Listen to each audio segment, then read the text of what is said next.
14 کال وشو دا جنگ جاری دی. آیا دا میچ ادارو وګټو او که دا میچ دهشتګردو وګټو؟ زما سیاحت تباه، زما زراعت تباه، زما تجارت تباه، زما سیاحت تباه، هر څه تباه برباد شو. دلته د قوم سره ظلم کیږي، دلته محرومۍ دي، مایوسۍ دي، بې انصافۍ دي. دا بالکل یو ډاکومنټري جوړه شوې ده چې دلته به بربادي څنګه راځي او بیا د بربادۍ نه پس په اپریشن ته جواز څنګه جوړیږي. واضح خبره کوم او دا سټیټ ته ښکاره کوم چې دا کمې ډرامې فلمونه تاسو کړي دي د خدای په قرآن نور زما وګیم دا بوج نه برداشت کوي او دا ځمکه هم نور دا بوج نه برداشت کوي. د ټول نه وړاندې خو زنګ ګنټاګر چوک کې د نور فش شاپ چې کوم دی موږ افتتاح وکړه، نور محمد خان دا د دویم برانچ دی، یو ښه هیوي بزنس د میانو چې کوم دی په مټه کې دی. او زه خو دته د ټول نه وړاندې منګور ته په بزنس کولولو په خیر رالی ویم د تاجرانو نماینده په حیثیت، او خپل خواوشا ټولو عوامو ته خواست کوم چې راشئ او د دکان وزټ وکئ. انشاءالله کوالټي او کوانټیټي دواړه به ستاسو په معیار وي. هسې هم زموږ حق جوړېږي چې کم میلمه دلته راشي چې د هغه بزنس ته موږ اپریشیټ کړو، د هغه بزنس او هغې له وده ورکړو او هغه سپورټ وکړو. سواتو بزنس خو هسې هم خراب تباه برباد دی، دلته سیاحت او دلته زراعت تجارت هم. خو زه د ټولو خبرو نه مخکې به زه په امن باندې خپله گفتګو کوم. زه خپل قوم ته دا خبره کوم چې که نن دې وخت کې موږ اواز پورته نه کړو، ټول عمر به موږ بیا جنازې پورته کوو. په دې ملک کې چې څوک ډالري جنګ راوستل غواړي، مصنوعي جنګ راوستل غواړي، د هغې په لار کې برکاوټ جوړېږو. او زه دا خبره کوم چې ما ته ډېر زما دوستان وایي چې یاره دا خبرې ته مه چېړه، چې زه خبرې نه کوم، خالد محمود نه کوي، زاهد خان نه کوي، وکیل صاحب نه کوي، عبدالعلي نه کوي، دا خبرې به څوک کوي؟ د دې قوم سره کومې ډرامې چې کېږي، کم فنکاري کېږي، کم اداکاري کېږي، دا زموږ ذمهداري ګرځي. زه د 9 ضلعو د تاجرانو نماینده یم. زه به د دې علاقې په امن باندې د ټول نه زیاته گفتګو کوم. او څوک چې امن بربادوي، که هغه اداري دي که هغه دهشتګرد دي، زه به په نقطه چیني کوم، زه به هغه قوم ته ښکاره کوم.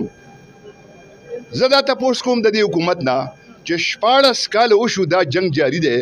آیا دا میچ ادارو وګټو او که دا میچ دهشتګردو وګټو؟ دا سوال خو زما حق جوړېږي د پاکستاني په حیثیت باندې. زما سیاحت تباه، زما زراعت تباه، زما تجارت تباه، زما سیاحت تباه، هر څه تباه برباد شو. تاسو وګورئ که نه، دا قریب ملک افغانستان ته وګورئ، 40 کاله پې بارود ورېدلي دي. نن د هغو معیشت مستحکم دی، پیټرول ارزان دی، ډالر ارزان، غوړي ارزان، چینی ارزان، وړه ارزان. او دې پاکستان ته وګوره، هلته په 50-60 روپۍ باندې پیټرول لیټر دی، په بنګلادیش کې په 2 ټکې دی، په انډیا کې په 6 روپۍ دی، او پاکستان کې څه کم په 260 روپۍ باندې لیټر دی. دا د کم ځای انصاف دی یار؟ دلته د قوم سره ظلم کیږي، دلته محرومۍ دي، مایوسۍ دي، بې انصافۍ دي. او دې حد ته رسېدلی هم د امن په لحاظ سره دا حکومت چې دا ډرامې غږوي چې امن قایم شوی دی، د دوی تاڼې هم غیر محفوظ دي او د پوجانو دا چوکۍ هم غیر محفوظ دي.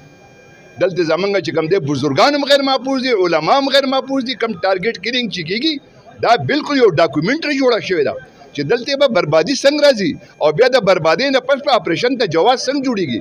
لہذا زه دا واضح خبره کوم او دا سټیټ ته ښکاره کوم چې دا کمې ډرامې فلمونه تاسو کړي دي د خدای په قرآن نور زما وګیم دا بوج نه برداشت کوي او دا ځمکه هم نور دا بوج نه برداشت کوي. ما 77 سال د پاکستان زنده آباد ناره لګوله، ما په دې مجبوره کوي چې زه د پاکستان مرداباد ناره ولګوم. او دا څنګه اسلامي جمهوریت پاکستان دی؟ نه پکې اسلام شته، نه پکې جمهوریت شته، نه پکې پاکواله شته. دې ته اسلامي جمهوریت پاکستان ویل کفر دی. زه دا خبره کوم. دویمه خبره دا کوم، د افغانستان د مهاجرو سره دو کم سپاکانه سلوک وکړو، دا د دنیا په تاریخ کې نه دی شوی. انټرنیشنل رولز دا خبره ښیي چې ګاونډي هیواد کې چې کله مسله پیښه شي هغه به هغه له تحفظ ورکوي، هغه مهاجرین به سنبالوي.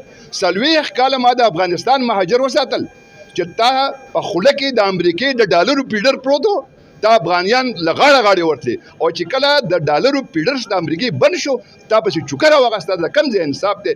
دغه افغانیان دلته رشتې کړي دي، ښځې تا په پاکستان کې پاتې کړې، مړونه دې ول افغانستان ته ولېږل، مړونه دې ول پاکستان کې پاتې، ښځې ته افغانستان. دا د کم ځای انصاف دی یار؟ د دې خلکو زموږ سره رسم و رواج و.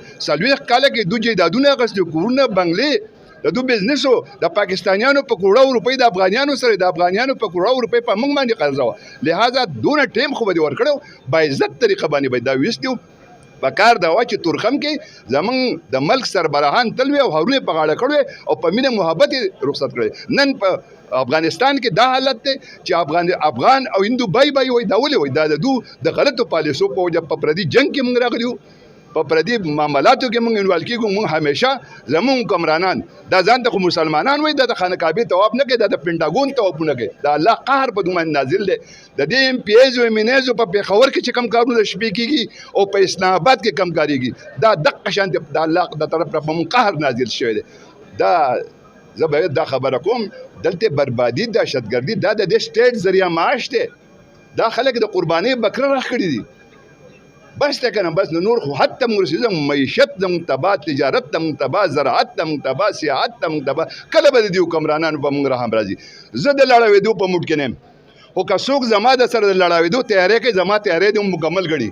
زه پوهېږم چې جنګ د بربادۍ طرف ته موږ خامخا سړی ما د دیوار سره لګوي. یار دا خو د قیامت علامات دي. خدای رسول ته وګورئ، د اسرافیل علیه السلام شپېلۍ ته انتظار دی. یار دا کومه نوونه زندګي زموږ تېرېږي. خلک خو ټول لاړ خیراتیان شي. دا د پاکستان د حکمرانان چې وایي چې موږ پاکستان د ډیپارټ نه بچ کړو، الله دې تباه برباد کړي. نن چې د مور نه پیدا کېږي هم 2.5 لک روپۍ مقرور به وي. پاکستان نن دیواله دی، زموږ سیکه کوټه ده. دا کرب بدیانته خلک ګوره، د زلزلې پیسو ته نه ټینګېږي، د زکات پیسو ته نه ټینګېږي، د سیلاب پیسو ته نه. بهر دنیا خو په دوی سره ټرسټ نه کوي چې دا کرب سټیټ دی، کرب بدیانته سټیټ دی.